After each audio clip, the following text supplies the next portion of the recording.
పాతిక మంది ఆదివాసీ ముద్దు బిడ్డలు మన అందరికీ కూడా నా తరపున అలాగే ఇక్కడ ఉన్నటువంటి స్టేజ్ మీద ఉన్న పెద్ద తరపున ప్రత్యేకమైనటువంటి మీ పాదాభివందనాలు తెలియజేస్తున్నాం సార్ మీకు అందరికీ కూడా. ఎందుకంటే అనేది మన ఆదివాసులందరికీ కూడా మన ఏదైతే అల్లూరి సీతారామరాజు జిల్లా ఉందో అల్లూరి జిల్లాలో ఉన్నటువంటి గొప్ప సాంప్రదాయానికి నిలువెత్తినటువంటి నిదర్శనమైనటువంటి ఆదివాసీ ట్రస్టీలు తీసుకురావడం జరిగింది. 29 రాష్ట్రాలలో 29 రాష్ట్రాల్లో 18 రాష్ట్రాలు ఉన్నటువంటి గిరిజన ప్రాంతంలో ఉన్నటువంటి కూడా సగర్వంగా నేను ఈ వేదిక మీద చెప్తున్నాను. ఎందుకంటే ఇప్పుడు దాకా కూడా గిరిజన ప్రాంతాల్లో కనీవిని అభివృద్ధిలో ఇంత లక్షలాది మందితో ఒక వ్యవస్థ తీసుకురావడం అనేది చాలా గొప్ప గర్వకారంగా కావాలి. గవర్నమెంట్ ఇచ్చే ఫండ్స్ కానీ లేకపోతే నాయకులు ఇచ్చే ఫండ్స్ కానీ చేసే ఇది ఒక ట్రస్ట్ కాదు. పూర్తిగా మీ కుటుంబాల జీవితాన్ని మెరుగుపరిచేటటువంటి గొప్ప, అలాగే మీ కుటుంబాలతో పాటు మీ గ్రామాలు కానీ మీరు కానీ స్థిరపడినటువంటి గొప్ప సాంప్రదాయాలకు నిలబెట్టినటువంటి పెద్ద అద్భుతమైనటువంటి వ్యవస్థ ఏంటి అంటే ఆదివాసీ ట్రస్ట్ తీసుకురావడం జరిగింది. అది నాది కాదు, మన గిరిజన ప్రాంతాల ప్రజలందరినీ కూడా ఇంకోసారి సాధారణంగా నేను వేదిక మీద చెప్తున్నాను. ఎందుకంటే 7 మండలాలు చూసుకోవాల్సిన బాధ్యత నాది. చింతపల్లిలో వచ్చేసరికి వారానికి 5 రోజులు మీటింగ్ జరుగుతుంది. 5 రోజులు క్లాస్ చెప్పాల్సింది నేనే, ప్రతిదీ కూడా ట్రైనింగ్ చేయాల్సింది నేనే, ప్రతిదీ కూడా అప్ టు డేట్ ప్రతి విషయం కూడా చూడాల్సింది లేదు. కాబట్టి ప్రతిదీ కూడా హార్డ్ వర్క్ చేయాల్సిన పరిస్థితిలో ఉంది. కాబట్టి చాలా కష్టంగా ఉండేది.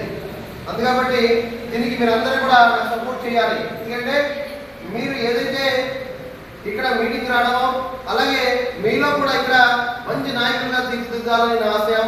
ఎందుకంటే ప్రతి వ్యక్తి నేను అప్పుడే చనిపోను, మొత్తం కూడా మన గిరిజన ప్రాంతంలో ఉన్నటువంటి అభివృద్ధి కార్యక్రమాలు చేయాలి అనుకుంటే నా ఒక్కరితో సాధ్యం కాదు.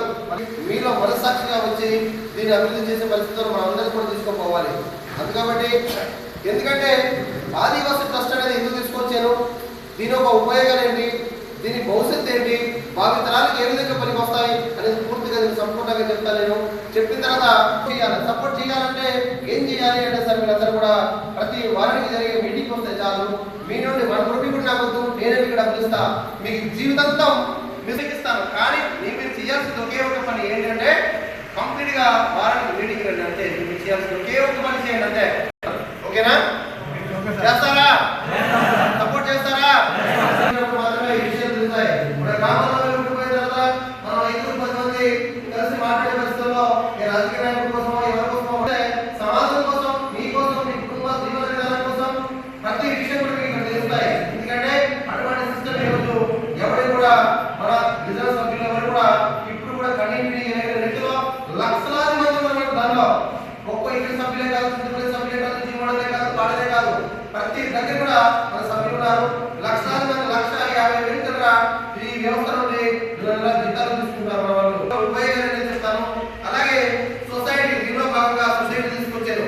ఎందుకంటే ఆదివాసీ ట్రస్ట్ ఏ విధంగా ఉపయోగపడుతుంది, సొసైటీ ఏ విధంగా పడుతుంది, ప్రాజెక్ట్ ఏ విధంగా ఉపయోగపడుతుంది, 3 రకాల ఉపయోగపడతాయి. ఎందుకంటే మనం ముందుగా ఏ వ్యవస్థ ఏ ట్రస్ట్ తీసుకొచ్చినా ఏ సంస్థలు పనిచేసినా కూడా మనం ముందుగా మనం భోజనం చేయడానికి అన్నం ఉండాలి. అంతేనే కదా, మన బ్రతకాలని అన్నం ఉండాలా లేదా?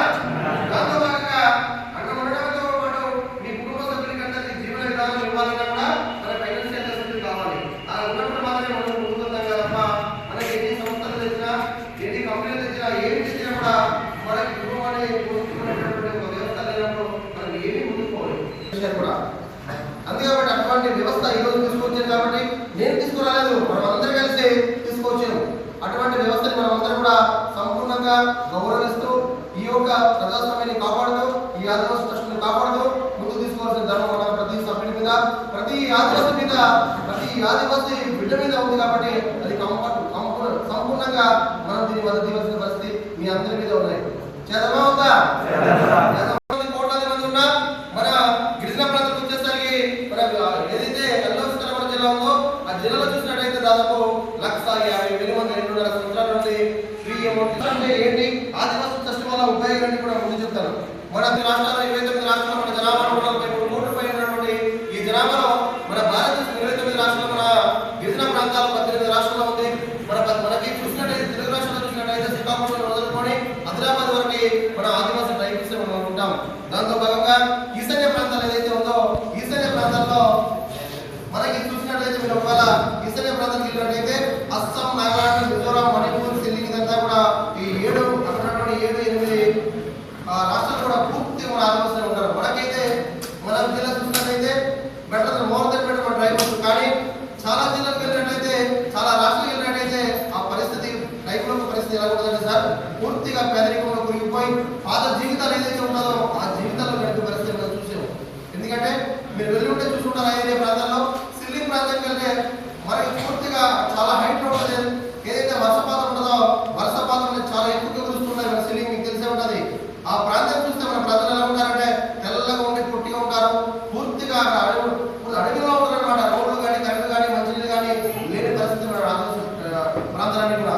అక్కడ పక్కన పెడితే మనం శ్రీకాకుళంలో చూసిన వెళ్ళండి, మీరు లేదు చిత్తూరు వెళ్ళండి, అక్కడ జీవన విధానం ఎలా ఉంటుందో మనం చూస్తాం. అంతా కూడా పూర్తిగా మన ఆదివాసులు రెసిడెన్స్ ఏరియాలో రోడ్లు కూడా లేవు, కరెంటు లేదు, మంచినీళ్ళు లేని పరిస్థితి మనం ఉన్నాం. మనం విశాఖ జిల్లాలో ఉన్నటువంటి వాళ్ళు కొంతవరకు మోర్ దెన్ 70% మనం పర్వాలేదు.